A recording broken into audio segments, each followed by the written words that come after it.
പതുക്കെ പതുക്കെ ഈച്ച അങ്ങനെ പിടിച്ചോ പതുക്കെ ഇങ്ങനെ പതുക്കെ അയക്കഴിഞ്ഞാൽ ഈച്ച പോലും അറിയാം. ഈച്ചക്ക് വേദന എടുത്താൽ മാത്രമേ ഇതിപ്പോ ഈച്ച ഇറങ്ങി പോവോ?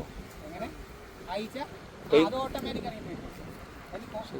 വരുന്നുണ്ടല്ലോ, വരുന്നുണ്ട്. ഞാൻ ഇന്നൊരു വീഡിയോ എടുത്ത് അട നമ്മൾ മുറിച്ച് കഴിഞ്ഞാൽ പിന്നെ അവർക്ക് എന്റെ കയ്യിൽ നിന്ന്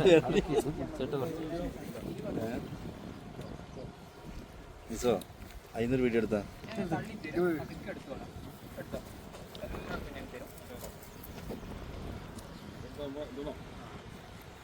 അടുത്ത ആള് ഈച്ചില്ലാതെ ഉണ്ടാ വലിച്ചെടുക്കണം. അടുത്ത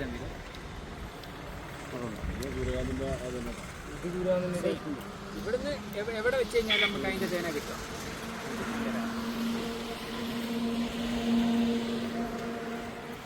ഞങ്ങൾ മെഷീനിലിട്ടിട്ടാണിത് ഹാർവെസ്റ്റ്. ഇങ്ങനെ മുറിച്ച് കഴിഞ്ഞാൽ ഇവർക്ക് 20 ദിവസം എടുത്ത് പണിയാൻ വേണ്ടി. സൂര്യകാന്തി തേൻ 4 ദിവസം ആയ തന്നെ ശരിക്കും തേൻ കാണാതെ ശരിക്കും സൂക്ഷിച്ച് നോക്കിക്കോ. കംപ്ലീറ്റ് കാണാം. ഒരു വെള്ളത്തിന്റെ അംശം തോന്നില്ല. അതല്ല അതാണ് തിളങ്ങണ അതാണ് ഫുള്ള് പ്യൂർ.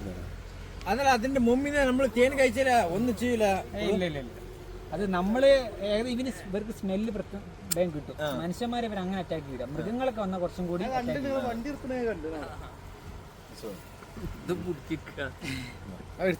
ഈച്ചനെ പിടിക്കണോ? ഫ്രെയിം എന്തെങ്കിലും പിടിക്കണം എന്നുണ്ടെ പറഞ്ഞാൽ മതി. 8 ദിവസം കൂടുമ്പോഴാണ് ഹാർവെസ്റ്റിങ്. ഇവിടുത്തെ ഇത് കഴിഞ്ഞ് കഴിഞ്ഞാൽ പിന്നെ നമ്മൾ കർണാടകത്തിൽ ചിത്രദുർഗ എന്ന് പറഞ്ഞ പ്ലാന്റേഷനിലേക്ക് പോകും. അവിടെ സെപ്റ്റംബർ മുതൽ സൂര്യകാന്തിന്റെ സീസണാണ്. അത് കഴിയുമ്പോഴേക്കും മാർച്ചിൽ നമ്മുടെ കേരളത്തിൽ സീസൺ തുടങ്ങും. പിന്നെ അങ്ങോട്ടേക്ക് മൈഗ്രേറ്റ് ചെയ്യും. അപ്പോൾ ഈ തേനീച്ചേനെ വെച്ച് കൊണ്ടുപോകലാണ് പണി. ഇതിലത്തെ റാണിക്ക് 5 വർഷമാണ് ആയുസ്. പക്ഷെ നമ്മൾ 1 വർഷമാകുമ്പോൾ ഈ റാണിനെ അപ്ഡേറ്റ് ചെയ്യും. റാണിനെ കാണണമെങ്കിൽ കുറച്ച് ഭാഗ്യം വേണം. നോക്കാൻ മതി.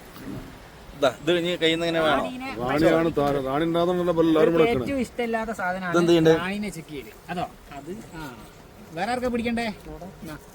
നേരത്തെ പിടിച്ചോ. ഈച്ചക്ക് വേദന എടുത്താൽ മാത്രമേ കിട്ടുള്ളൂ. ഫ്രെയിം കണ്ടില്ലേ? ഈ ഫ്രെയിമിന്റെ ഉള്ളിലാണ് ഇവരുടെ കുടുംബം.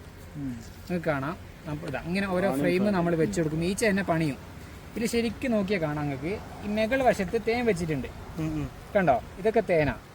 ഇതിന്റെ തൊട്ട് താഴെ പൂമ്പൊടി വെച്ചിട്ടുണ്ട്, മഞ്ഞ കളറ്. അതിന്റെ തൊട്ട് താഴെ കണ്ടോ കുറേ ഇങ്ങനെ കണ്ടോ? അതാണ് മുട്ട. മുട്ട മീൻസ് ആ ഈച്ച 20 ദിവസം കഴിയുമ്പം ഇങ്ങനെ പുറത്തിറങ്ങും. ഡെയിലി 400-500 ഈച്ച ഇങ്ങനെ വിരിഞ്ഞിറങ്ങിക്കൊണ്ടിരിക്കും. അത് 35 ദിവസം അത് മയ്യത്താവും. അപ്പോൾ അടുത്ത ജനറേഷൻ അങ്ങനെ ഓട്ടോമാറ്റിക് ആയിക്കൊണ്ടിരിക്കും. റാണി 1ാമത്തെ ദിവസം ഇടുന്ന മുട്ട അതാ. നിങ്ങൾ ശരിക്കും നോക്കിയോ, ഒരു 1 എന്ന് കാണും. ഒരു നൂൽമുട്ട പോലെ കാണും ഓരോ വര ഇതിൻ്റെ ഇടയിൽ. ശരിക്കും കാണുന്നുണ്ടോ? ഉറപ്പല്ലേ? അതാ 1 എന്ന്.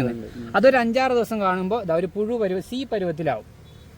ശരിക്ക് കുറച്ച് കഴിയുമ്പോൾ ഒന്ന് സൂമാക്കിയാൽ കാണും ഒരു സി പരുവത്തിൽ. പിന്നെ ഒരു 10-15 ദിവസം ആകുമ്പോഴേക്കും ഇങ്ങനെ സീൽ ചെയ്യും. ഇതാണ്ട് ഇത് അടച്ചുകൊണ്ടിരിക്കുന്നത്. ഇതിൻ്റെ ഉള്ളിൽ കണ്ട ഈച്ച ഇതാണ്ടോ? ഞാൻ ചൂണ്ടി ഈ വിരൽ നോക്കിയോ, ഇതിൻ്റെ ഉള്ളിൽ കണ്ട ഈച്ച. ഇതൊരു 25-23 ദിവസം ആകുമ്പോൾ ഇതിങ്ങനെ വിരിഞ്ഞ് ഈച്ചയായിട്ട് മാറും. ഇതാണ് പെണ്ണീച്ചകൾ.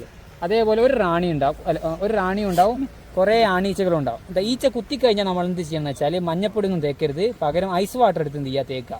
ഈ മുള്ളു പെട്ടെന്ന് എന്ത് ചെയ്യുക, അവിടെ നിന്ന് പോകുക. ഒരു ഇല എടുത്തിട്ട് എന്ത് ചെയ്യുക, അവിടെ ഇങ്ങനെ ആ സ്മെല്ല് മാറ്റുക. അപ്പൊ ഇതാണ് ഇതിന്റെ സുനാപ്രിക്കേഷൻ.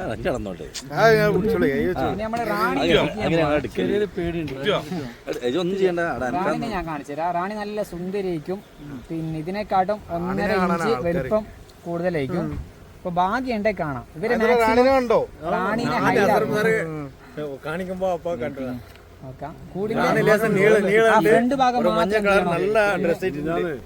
ഫ്രണ്ട് ഭാഗം മാത്രം ഇതിലില്ല. ഈ ഫ്രെയിമിൽ എവിടെ വേണമെങ്കിലും അവർക്ക് പോകാം. നമ്മൾ അടുത്ത ഫ്രെയിം നോക്കുകയാണ്. അതെടുക്കണം. വേറെ ഇത് നടക്കും. റാണിക്ക് പറക്കാൻ കഴിയും. റാണിക്ക് ഈ കൂട് ഇഷ്ടപ്പെട്ടിട്ടില്ല എന്നുണ്ടെങ്കിൽ റാണി എന്ത് ചെയ്യും, സിഗ്നൽ കൊടുത്തിട്ട് ഇവരെ കൂട്ടിയിട്ട് വേറെ മരപ്പൊത്തിലും എവിടെയും കാണും. ഈ സമയത്ത് ഞാൻ തോന്നുന്നു റാണി കാണുന്നില്ലല്ലേ. നമ്മൾ കുറേ നേരം ഓപ്പൺ ആയി കഴിഞ്ഞാൽ ഇവരെന്ത് ചെയ്യും, പറന്നു പോകും. അപ്പോൾ തേൻ വേണ്ടവരൊക്കെ പറയും ഇന്ന് രാവിലെ എടുത്ത്